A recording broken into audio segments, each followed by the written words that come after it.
Thomas the tank engine was grumbling to the other engines. I spend my time pulling coaches about ready for you to take out on journeys.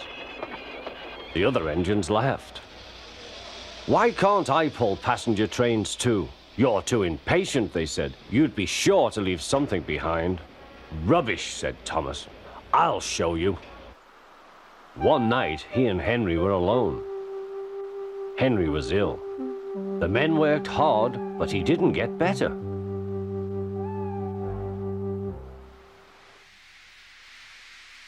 He felt just as bad next morning.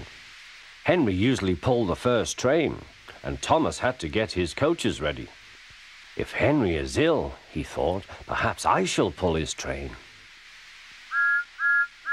Thomas ran to find the coaches.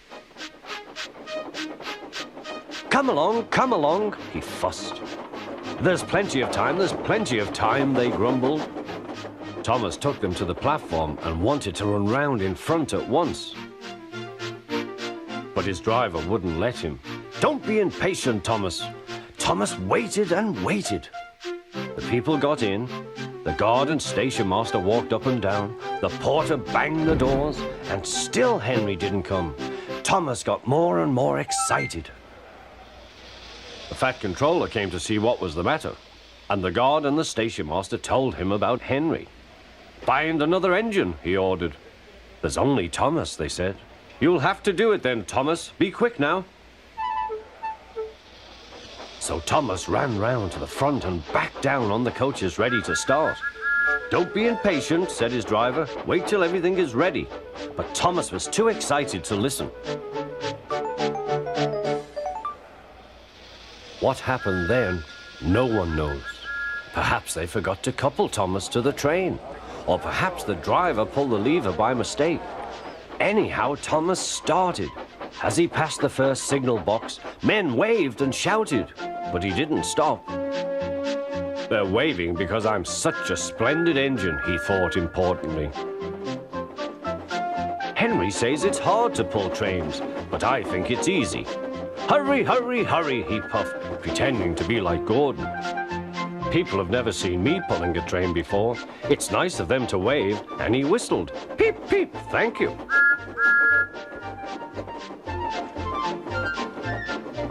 Then he came to a signal at danger.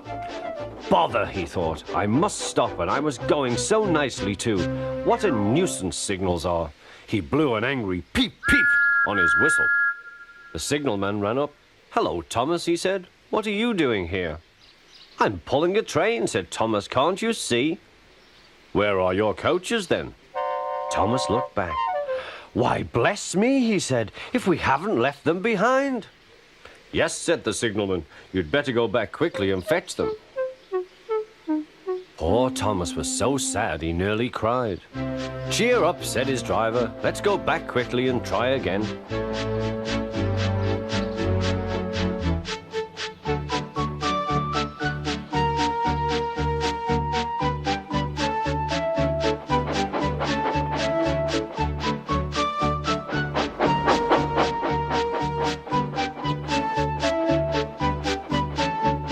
The station, all the passengers were talking at once. They were telling the fat controller what a bad railway it was. But when Thomas came back, they saw how sad he was and couldn't be cross. He was coupled to the train, and this time he really pulled it.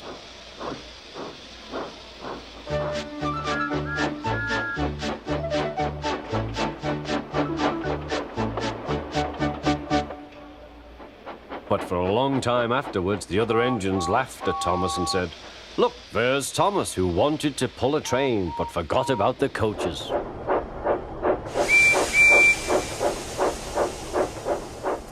Henry, James, and Gordon were miserable. They had been shut up for several days for being naughty and longed to be let out again. At last, the fat controller arrived. I hope you are sorry, he said, and understand that you are not so important after all. We have a new tank engine called Percy who helps pull coaches, and Thomas and Edward have worked the main line nicely. But I will let you out now if you promise to be good. Yes, sir, said the three engines, we will. That's right, but please remember that this no shunting nonsense must stop. He then told Percy, Edward and Thomas that they could go and play on the branch line for a few days. And they ran off happily to find Annie and Clarabelle at the junction. The two coaches were so pleased to see Thomas again.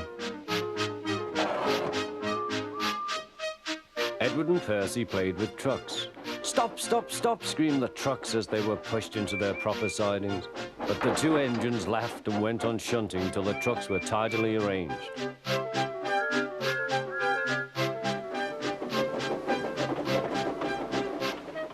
Next, Edward took some empty trucks to the quarry. Percy was left alone. He didn't mind that a bit. He liked watching trains and being cheeky to the other engines. Hurry, hurry, hurry, he would call, and they got very cross.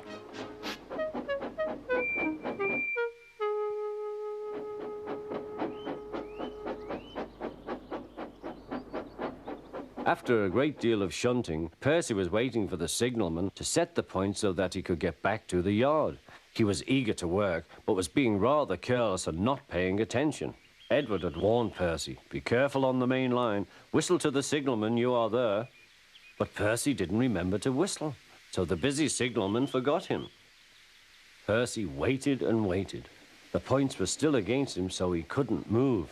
Then he looked along the main line. Peep, peep! He whistled in horror, for rushing straight towards him was Gordon with the express. Oh, groaned Gordon.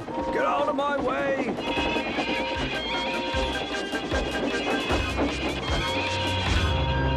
Percy opened his eyes. Gordon had stopped with Percy's buffers a few inches from his own.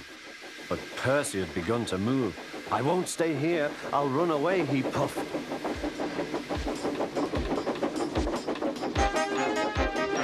He went straight through Edward's station and was so frightened that he ran right up Gordon's hill without stopping.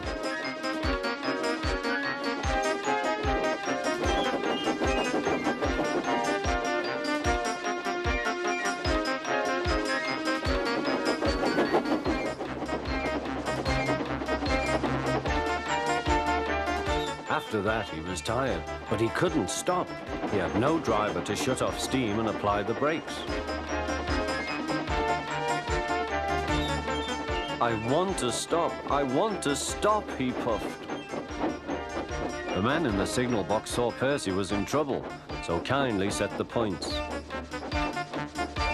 Percy puffed wearily onto a nice empty siding, ending in a big bank of earth. He was too tired now to care where he went. I want to stop. I want to stop. I have stopped, he puffed thankfully. Never mind, Percy, said the workman as they dug him out. You shall have a drink and some coal, and then you'll feel better. Presently, Gordon arrived. Well done, Percy. You started so quickly that you stopped a nasty accident. I'm sorry I was cheeky, said Percy. You were clever to stop. Then Gordon helped pull Percy out from the bank.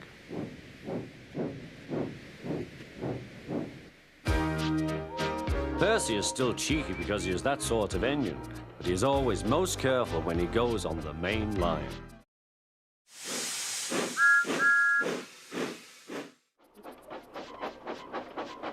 There's a line to a quarry at the end of Thomas's branch. It goes for some distance along the road. Thomas was always very careful to whistle here in case anyone was coming.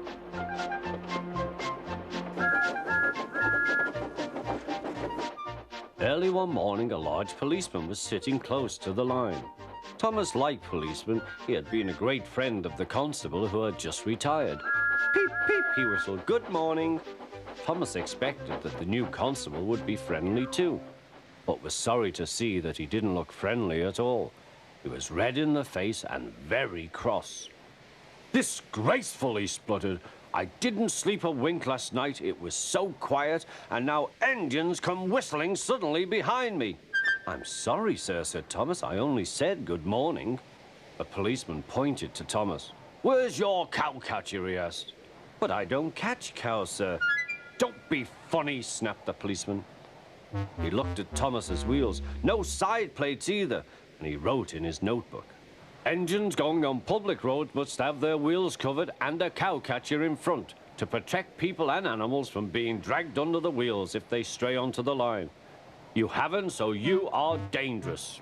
Rubbish, said Thomas's driver. We've been along here hundreds of times and never had an accident. That makes it worse, the policeman answered. He wrote regular lawbreaker in his book. Thomas puffed sadly away.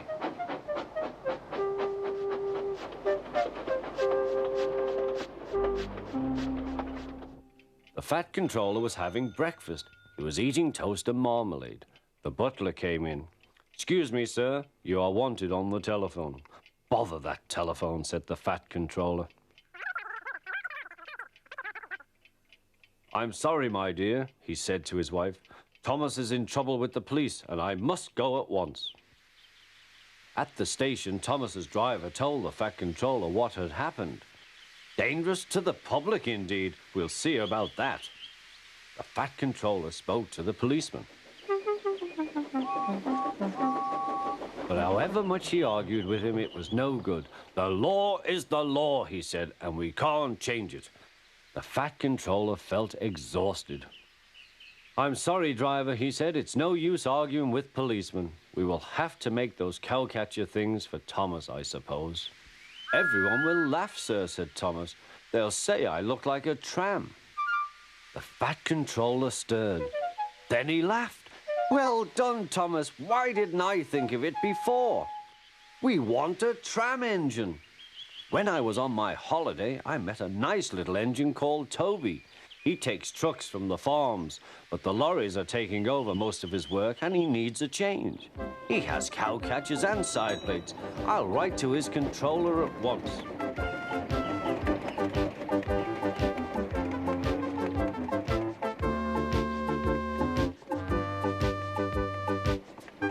A few days later, Toby arrived. That's a good engine, said the fat controller. I see you've brought your coach, Henrietta. You don't mind, do you, sir? Asked Toby. The station master wanted to use her as a hen house, and that would never do. No, indeed, said the fat controller. We couldn't allow that.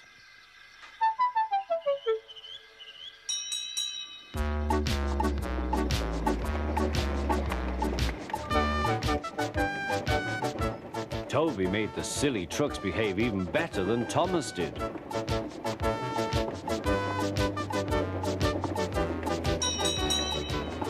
Oi, you!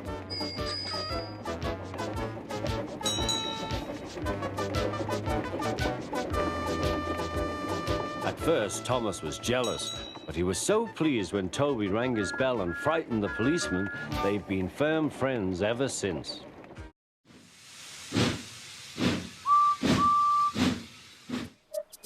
One morning, Henry was feeling very sorry for himself. Sometimes he could pull trains, but sometimes he felt he had no strength at all. I suffered dreadfully, and no one cares.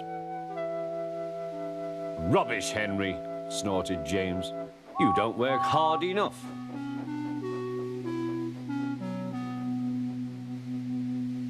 The fat controller spoke to him too. You're too expensive, Henry. You had lots of new parts and new paint too, but they've done you no good. If we can't make you better, we must get another engine instead of you. This made Henry, his driver, and his fireman very sad. The fat controller was waiting when Henry came to the platform. He had taken off his hat and coat and put on overalls. Henry managed to start, but his fireman was not satisfied. Henry is a bad steamer, he said to the fat controller. I build up his fire, but it doesn't give enough heat.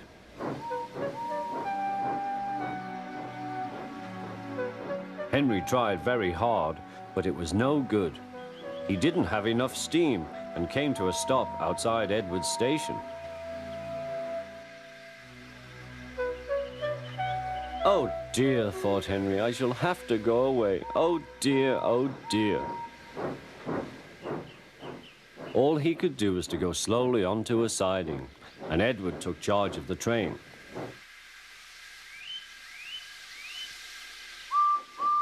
The Fat Controller and Fireman went on discussing Henry's troubles. "What do you think is wrong, Fireman?" asked the Fat Controller.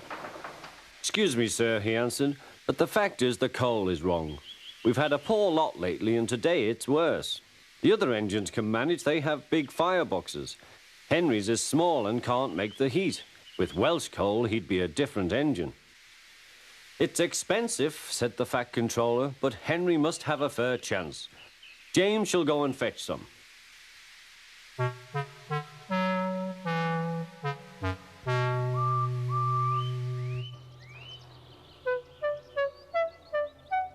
When the Welsh coal came, Henry's driver and fireman were excited. "Now we'll show them, Henry, old fellow." They carefully made his fire, putting large lumps of coal like a wall round the outside. Then the glowing middle part was covered with smaller lumps. "You're spoiling my fire," complained Henry. "Wait and see," said the fireman. "We'll have a roaring fire, just when we want it." The fireman was right. When Henry reached the platform, the water was boiling nicely, and he had to let off steam. "How are you, Henry?" "Peep, peep," whistled Henry. "I feel fine. Have you a good fire, driver?" "Never better, sir, and plenty of steam." "No record breaking," warned the Fat Controller. "Don't push him too hard." "Henry won't need pushing, sir. I'll have to hold him back."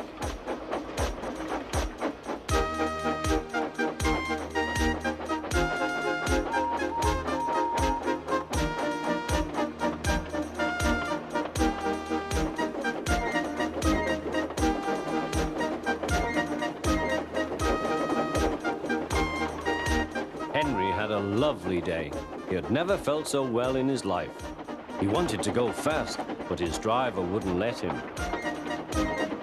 "Steady, old fellow," he would say. "There's plenty of time." They arrived early at the station. Thomas puffed in. "Where have you been, lazybones?" asked Henry. "Oh, I can't wait for dawdling tank engines like you. Goodbye."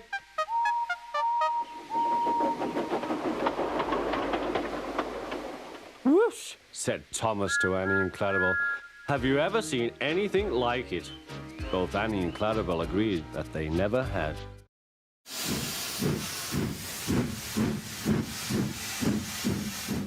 One winter evening, Henry's driver said, "We'll be out early tomorrow. We've got to take the Flying Kipper." "Don't tell Gordon, but I think if we pull the Kipper nicely, the Fat Controller will let us pull the Express. The special coal they gave you is working well." "Hurrah!" cried Henry. "That will be lovely."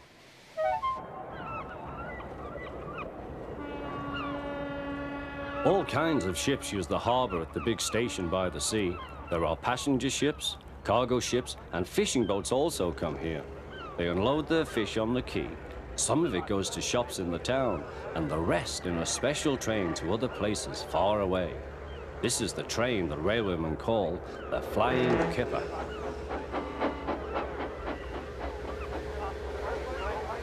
Henry was ready at 5 o'clock. There was snow and frost. Men hustled and shouted, loading the vans with crates of fish. The last door banged, the guard showed his green lamp. The Flying Kipper was ready to go.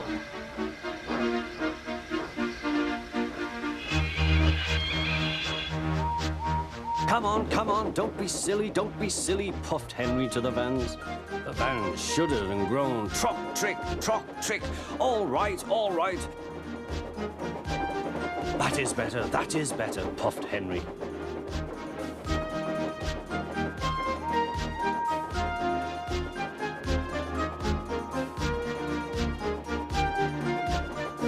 Clouds of smoke and steam poured from his funnel into the cold air, and the fire's light shone brightly. Hurry, panted Henry.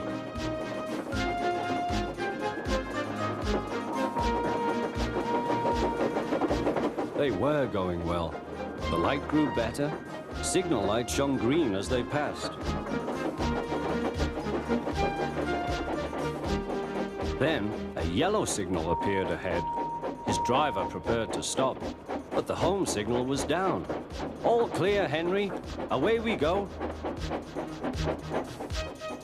They couldn't know the points from the main line to a siding were frozen, and the home signal should have been set at danger, but snow had forced it down. A goods train was waiting in the siding to let the Flying Kipper pass, and the driver and fireman were drinking cocoa in the brake van. "The Kipper is due," said the guard. "Who cares?" said the fireman. "This is good cocoa." The driver got up. "Come on, fireman, back to our engine." They got out just in time.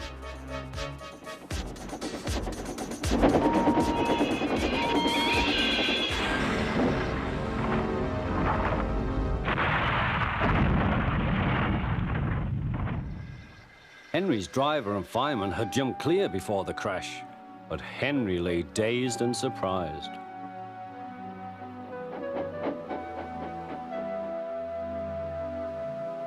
The fat controller came to see him.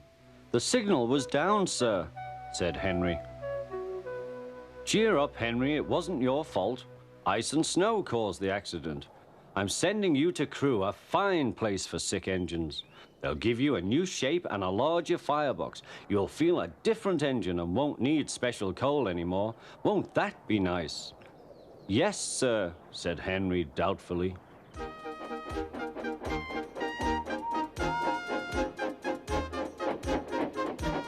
Henry liked being at Crewe, but was glad to come home.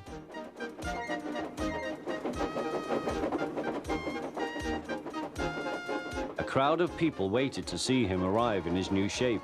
He looked so splendid and strong that they gave him 3 cheers. "Peep, peep," he whistled. "Thank you very much."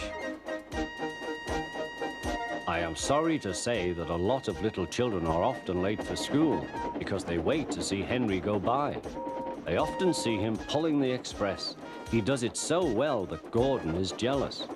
But that's another story.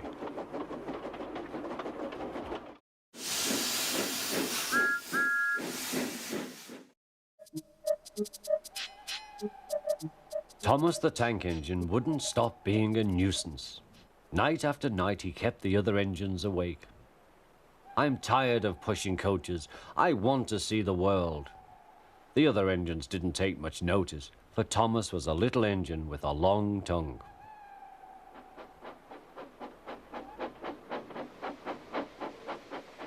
But one night, Edward came to the shed. He was a kind little engine and felt sorry for Thomas. "I've got some trucks to take home tomorrow. If you take them instead of me, I'll push coaches in the yard." "Thank you," said Thomas. "That will be nice." Next morning, Edward and Thomas asked their drivers, and when they said yes, Thomas ran off happily to find trucks.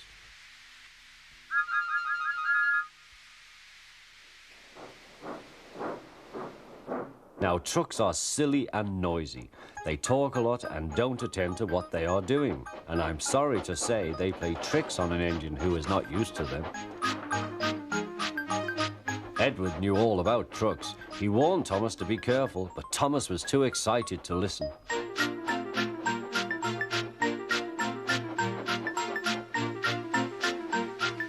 The shunter fastened the coupling, and when the signal dropped, Thomas was ready.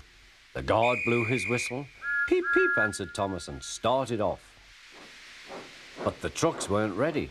"Oh, oh, oh," they screamed. "Wait, Thomas, wait." But Thomas wouldn't wait. Come on, he puffed. All right, don't fuss. All right, don't fuss," grumbled the trucks.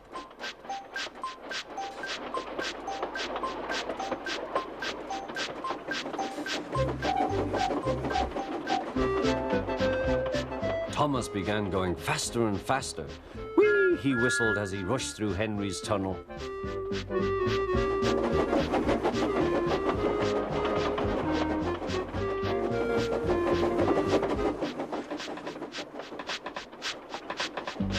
"Hurry, hurry," called Thomas. He was feeling very proud of himself, but the trucks grew crosser and crosser. At last, Thomas slowed down as he came to Gordon's Hill.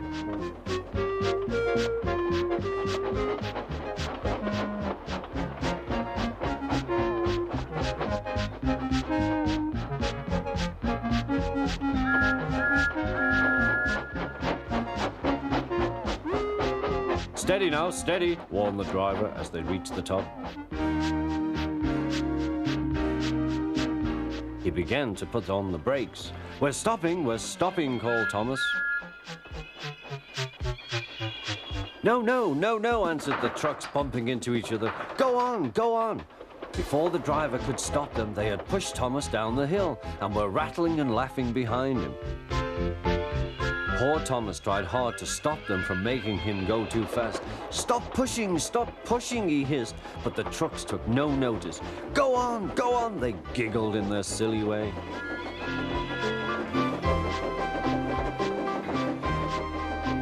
There's the station. Oh dear, what shall I do? He cried. They rattled straight through and swerved into the goods yard. Thomas shut his eyes. I must stop. When he opened his eyes, he saw he had stopped just in front of the buffers. There watching him was the fat controller. What are you doing here, Thomas? He asked.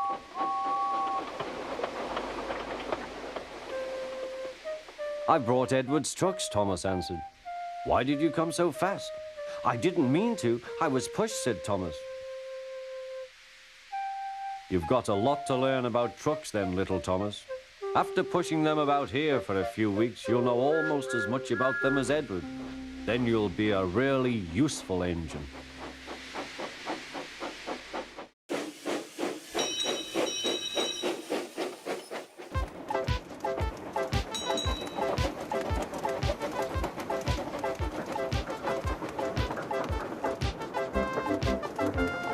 Toby is a tram engine.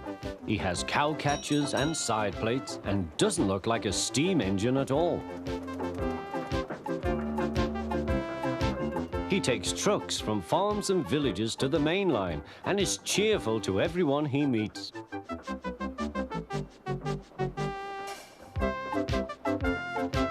He has a coach called Henrietta, who has seen better days. It's not fair at all, she grumbles, remembering that she used to be full and 9 trucks would rattle behind her.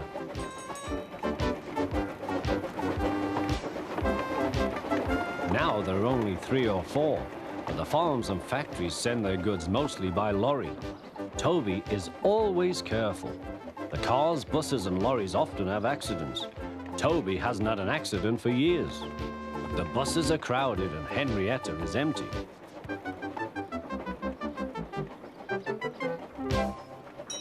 A lady and a stout gentleman stood on Toby's platform.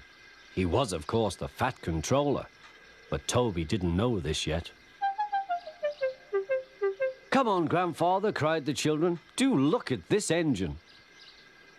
That's a tram engine, Stephen, said the fat controller. Is it electric? Asked Bridget. Whoosh, hissed Toby. Shh, shh, said her brother. You've offended him. But trams are electric, aren't they? They are mostly, but this is a steam tram.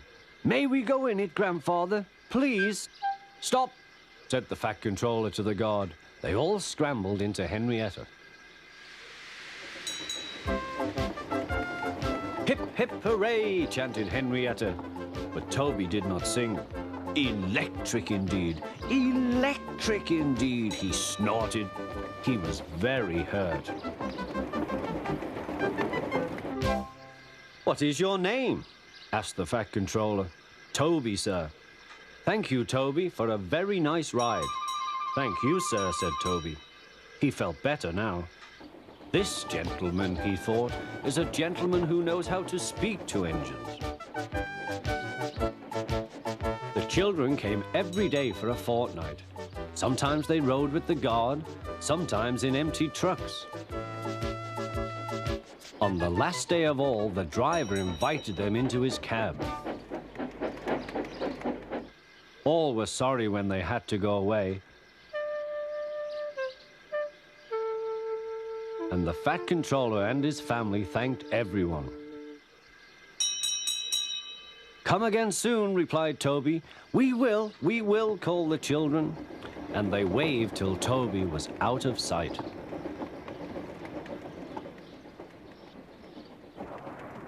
The months passed.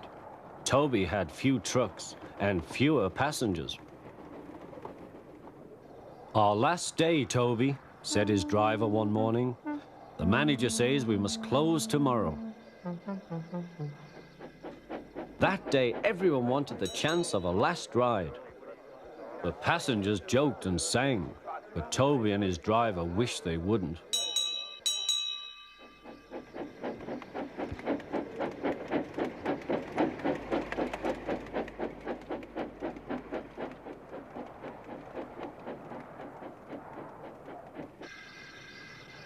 Goodbye, Toby, said the passengers afterwards.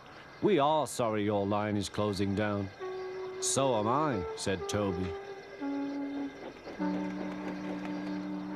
Nobody wants me, Toby thought, and went unhappily to sleep.